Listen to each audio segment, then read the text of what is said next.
CyberHub Engage podcast is brought to you by CyberHub Summit. CyberHub Summit is hosting its second annual cybersecurity conference in Atlanta, Georgia on October 10th at the City Winery, featuring live cyber war games. Find out more at cyberhubsummit.com.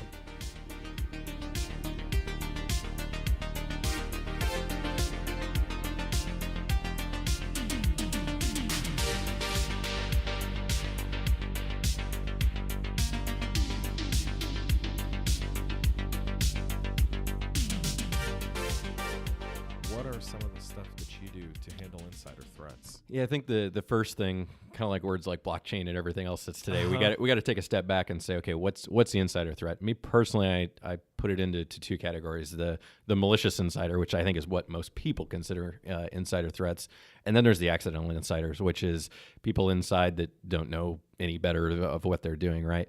And you know, if you mentioned kind of pre-hire, there's a lot of things we can do post-hire. I think pre-hire is a lot of just blocking and tackling, right? Things like background checks, reference checks, especially in a small security community, you know, reaching out to your peers and saying, you know, have you talked to John or Sally or worked with them, and what kind of, you know, just to say, what's their work ethic, you know, what kind of morals do they have, that type of thing. Behavioral based questions I found are very successful in interviews, trying to not just ask resume based questions or technical questions, but, you know, name a time when, or how would you work in this situation? Something that somebody can't just, you know, BS their way out of in an interview. Well, so I've always found interviews to be a little bit cumbersome. they can be, yeah. Right? Because you typically, the questions are kind of, well, you're going to get, 10 different questions, and these are going to tell us about a time you were really stressed out and you had to work in a team, and what were some of the things you did to get the team to get over the stress. And, people prep for that. It's asking them the questions that they don't prep for. Kind of helps you realize who they are. Yeah, you got to put them on edge. I mean, you can ask them like either cultural or ethical issues and things that they can't, say like my worst weakness or my best weekness is really what the question actually is. Try and put them on edge, because the thing that I keep going back to, and I will, throughout this is the soft skills, because what I try and get out is our job as a consultant. So we're interpreting risk and how good they are at doing that, and not falling into the problem you alluded to before, where the sky's falling, right? How can we be realist about the risk we identified? And a lot of times you can ask that in interviews, right? You can get to situational based questions where you can have them interpret risk and say, how bad is this? What would you tell me if I was a business person or a board member, or whatever the scenario may be? So certainly, to your question, you can do stuff ahead of time. Once they're in the company and they're truly an insider, I think the malicious insider is all about visibility and least privilege. Limiting the access to what's right for the business. And I'm sure everybody that's listening today is like, yeah.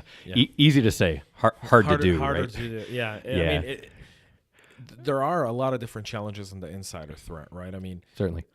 Was it, locally here, I think SunTrust was the last one to really hit the headline with the insider threat, where, a employee, ran off with like 1 million, PIIs and banking information of like 1.5 million customers.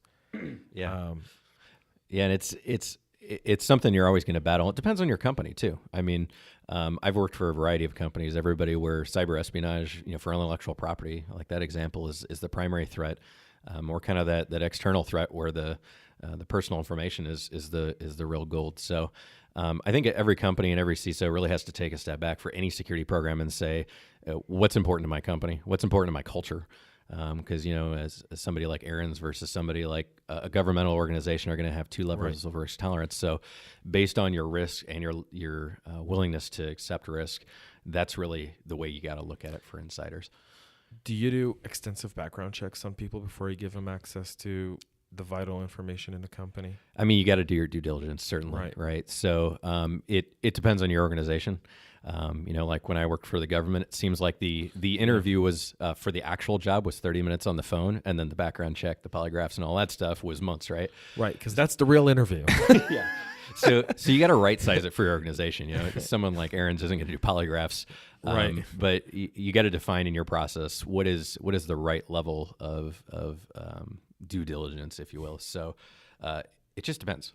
And there is no right answer for all companies.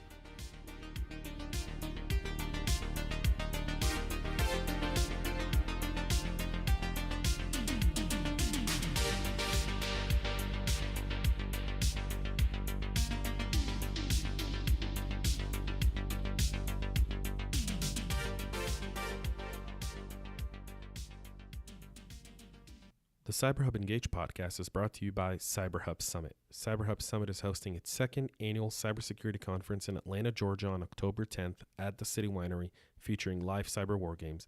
Find out more at cyberhubsummit.com.